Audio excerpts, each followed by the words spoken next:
It was during the retreat of the 80,000, and the authority of the censorship is sufficient excuse for not being more explicit.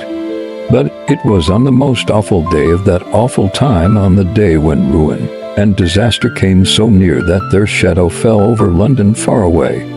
And without any certain news the hearts of men failed within them and grew faint, as if the agony of the army in the battlefield had entered into their souls.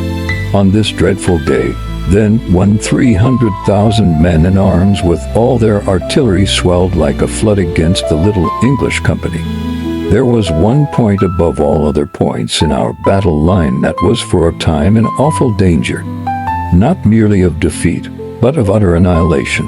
With the permission of the censorship and of the military expert, this corner may perhaps be described as a salient, and if this angle were crushed and broken, then the English force as a whole would be shattered, the Allied left would be turned, and Sedan would inevitably follow. All the morning the German guns had thundered and shrieked against this corner and against the 1,000 or so of men who held it. The men joked at the shells and found funny names for them and had bets about them and greeted them with scraps of music hall songs. But the shells came on and burst and tore good Englishmen limb from limb and tore brother from brother. And as the heat of the day increased, so did the fury of that terrific cannonade. There was no help, it seemed.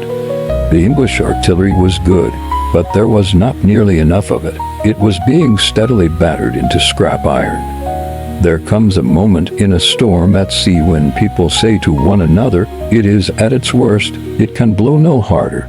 And then there is a blast 10 times more fierce than any before it. So it was in these British trenches. There were no stouter hearts in the whole world than the hearts of these men.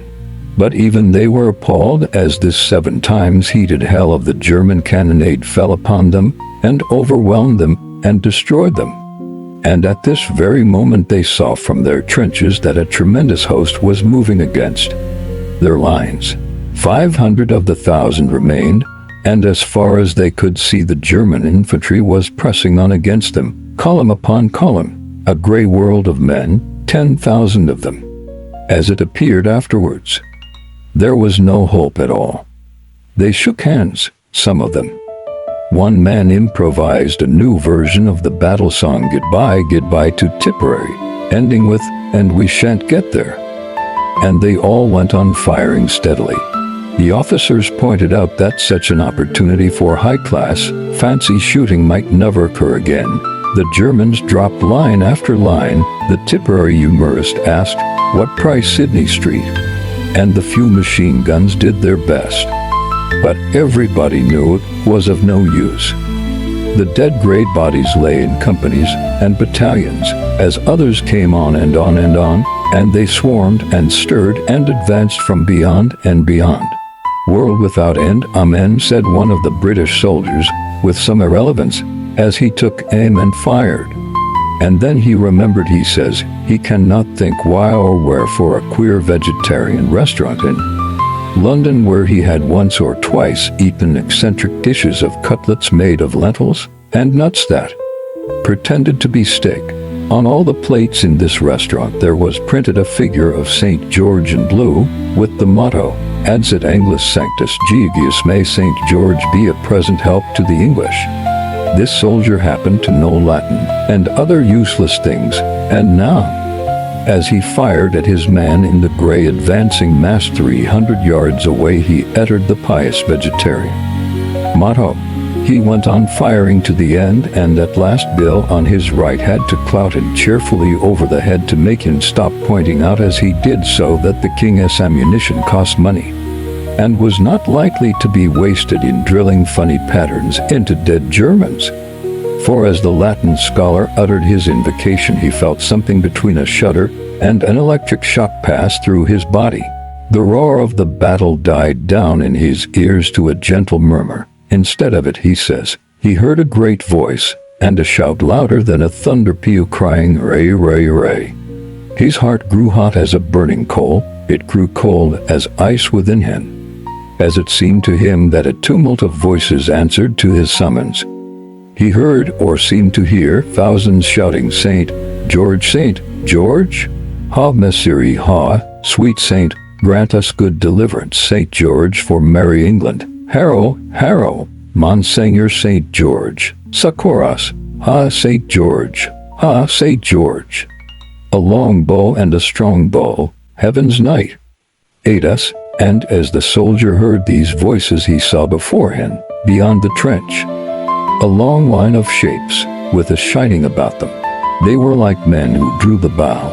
And with another shout their cloud of arrows flew singing and tingling through the air towards the German hosts. The other men in the trench were firing all the while. They had no hope, but they aimed just as if they had been shooting at Bisley.